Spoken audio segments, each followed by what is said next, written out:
Bonjour, je me nomme Abdou Aya, je suis actuellement en Master 1 Économie de l'entreprise et des marchés à la Faculté d'économie et de gestion d'Aix-Marseille Université.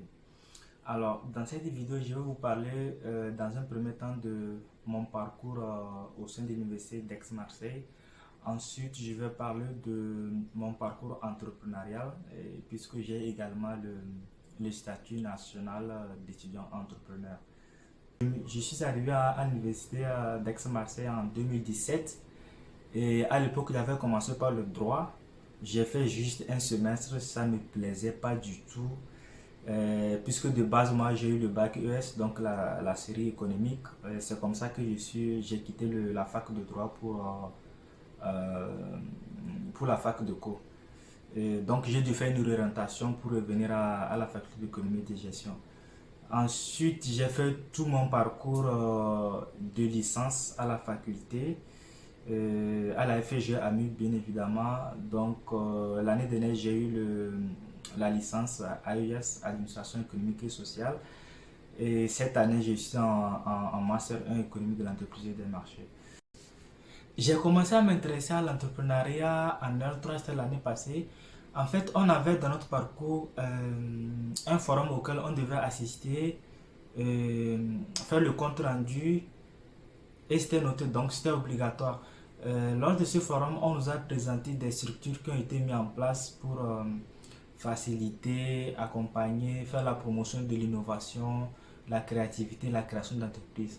Donc, on avait entre autres Pôle Pépite Province, CISAM, Accélérateur M et un peu d'autres structures.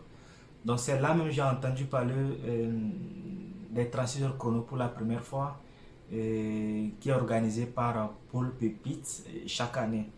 Donc, cette année, j'ai participé et j'ai fait partie de l'équipe qui a remporté le prix d'or dans la catégorie projet.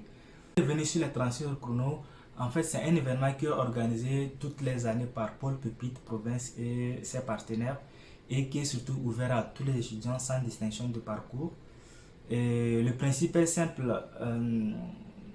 Les étudiants sont associés cette année par groupe de 4 et vous avez ensuite 36 heures pour transformer une idée en un projet de création d'entreprise. Et celui-ci doit être suffisamment solide pour convaincre les jurys issus du monde professionnel.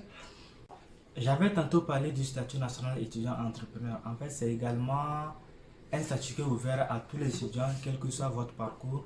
Et je pense aussi qu'il est ouvert même à des anciens étudiants qui ont encore moins de 30 ans.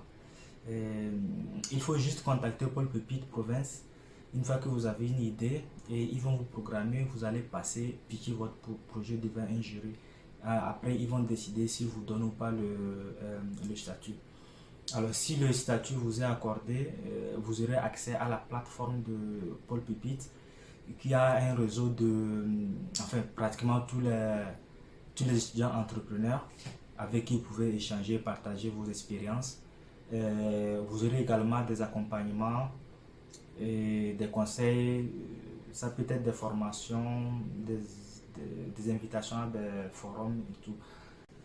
Pour faire le parallèle avec les 36 heures chrono, en fait, moi, vu que j'avais déjà le statut, j'avais une idée de projet. Donc, j'étais parti au 36 heures chrono dans l'optique de travailler sur cette idée de projet. Sauf que quand on était arrivé, bon, il y avait, de base, on devait être 4 comme tous les autres étudiants. Sauf que moi, j'avais une équipe de 3 personnes et également, il y avait quelques petits soucis dans l'organisation. Donc, j'ai dû abandonner mon idée de projet. Et voilà, j'ai dû rejoindre une autre équipe. Enfin, c'était l'équipe d'un de mes camarades du Master 1 actuellement. Donc, on a travaillé sur son projet. Donc, moi, je vous invite massivement, surtout n'hésitez pas si vous avez des idées de projet. Il n'y a pas d'idées bêtes. Donc, voilà, lancez-vous, osez, surtout il faut oser, il faut oser.